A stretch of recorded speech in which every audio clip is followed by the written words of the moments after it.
मित्रों नमस्कार। मैं हूं आपका मित्र, आपका सखा, आपका फ्रेंड, आपका हितैषी, आपका शुभचिंतक, आपका मित्र कमल नंदलाल।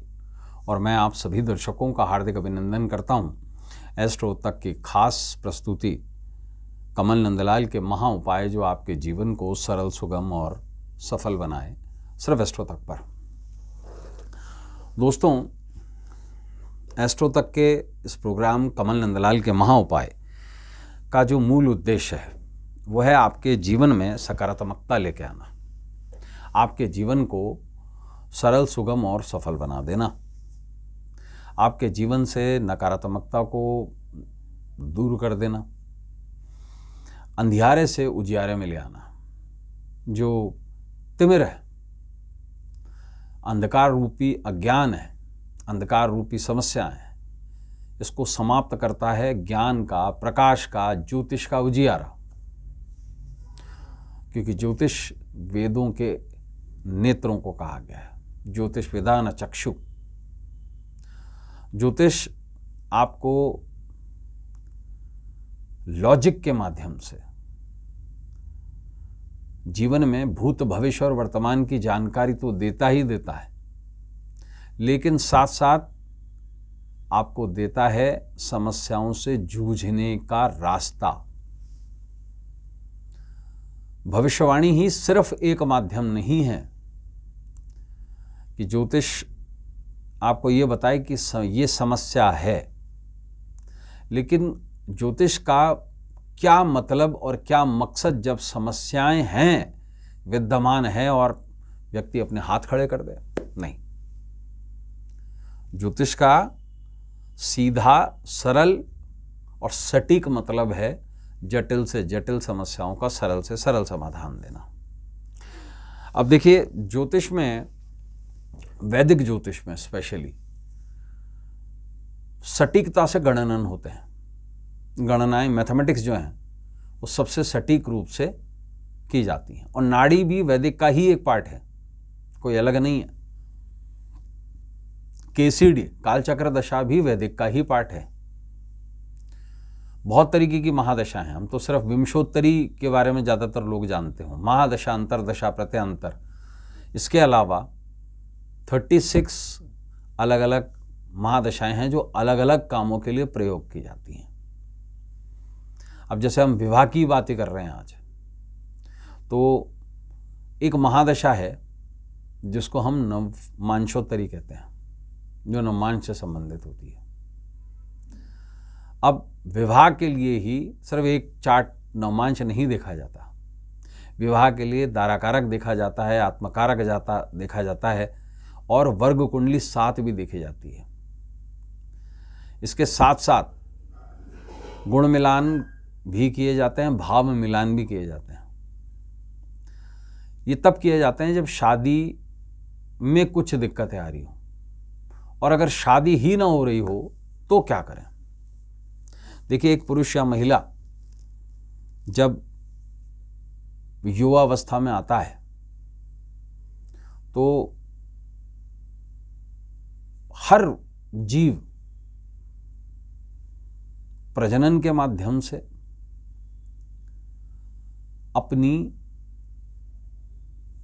अपने अंश को, अपने वंश को बढ़ाना चाहता है।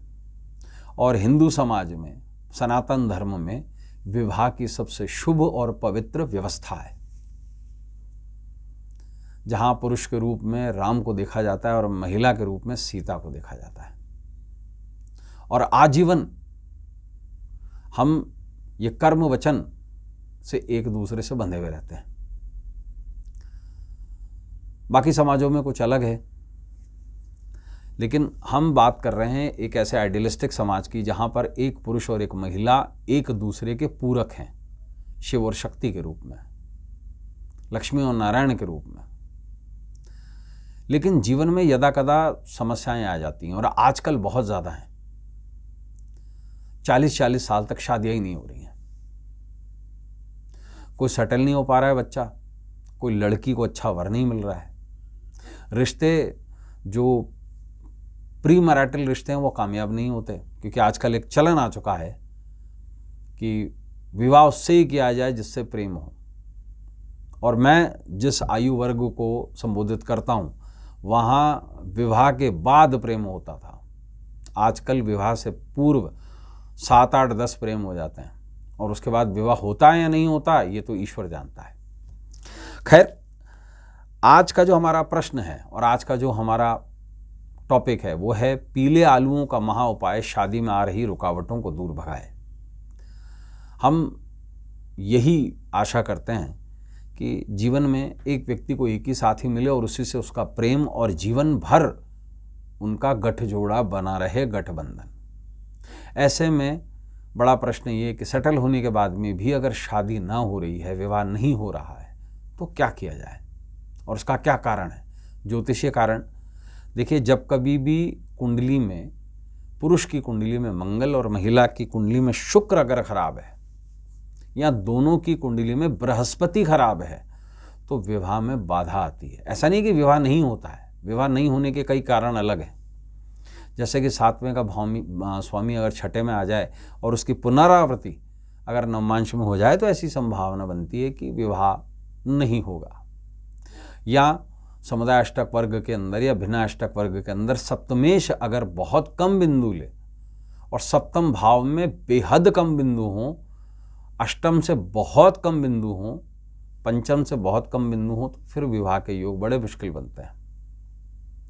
लेकिन अगर सब कुछ सामान्य है और किसी ग्रह बाधा के कारण ही विवाह नहीं हो रहा है तो ऐसे में ये उपाय बड़ा कारगर सिद्ध होता है, क्योंकि जीवन का उद्देश्य विवाह के बंधन में बंध के लैंगिक रूप से अपने परिवार को बढ़ाना भी है। आपको जीवन भर के लिए एक साथी चाहिए और स्त्री और पुरुष एक दूसरे के पूरक हैं और एक दूसरे के बगैर अधूरे हैं। एक नई व्यवस्था जहाँ पुरुष पुरुष के लिए या महिला महिला के लिए बिल्कुल अनैतिक है, अधार्मिक है, धर्म के आधार पर ये शून्य है। तो ऐसे में क्या किया जाए अगर विवाह नहीं हो रहा हो? ये उपाय आप 43 दिन तक करेंगे या हर शुक्रवार करेंगे साल भर तक, जितने भी 52 शुक्रवार आते हैं, या फिर 43 दिन लगातार, क्योंकि महिलाएं 43 दिन नहीं कर सकती हैं तो ये उपाय हर शुक्रवार के दिन करना श्रेयस्कर रहता है। क्या करें आप? पानी में हल्दी डालकर आलू उबाल लें, पीले आलू कर लें, और ये पीले आलू जो हैं हर शुक्रवार किसी भी सफ़ेद गाय को, ना मिलने पर किसी भी गाय को, लेकिन प्रायोरिटी दीजिएगा सफ़ेद गाय को, सफ़ेद गाय को खिलाइए और संभव हो तो गाय के चरण स्पर्श करके आशीर्वाद ले लीजिए। इसमें इन्वॉल्व है बृहस्पति, इसमें इन्वॉल्व है गाय, और गाय जो प्रारूप जो है वो है शुक्र का, और सफ़ेद गाय प्रारूप चंद्रमा और शुक्र का है।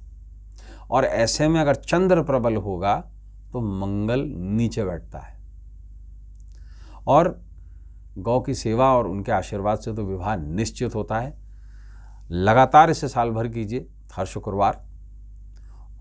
निश्चित रूप से 1 साल के भीतर भीतर ही विवाह निश्चित होगा, गठबंधन में निश्चित बंधेंगे। तो दोस्तों आज के लिए बस इतना ही। कल आपसे फिर मुलाकात होगी, इजाजत दीजिए। नमस्कार, नमः शिवाय। अगर आप मुझसे जुड़ करके अपनी समस्याओं का समाधान चाहते हैं और चाहते हैं कि आपकी समस्याओं को ज्योतिष के माध्यम से सुलझाया जाए तो आप हमसे संपर्क कर सकते हैं, जुड़ सकते हैं एस्ट्रो तक पर।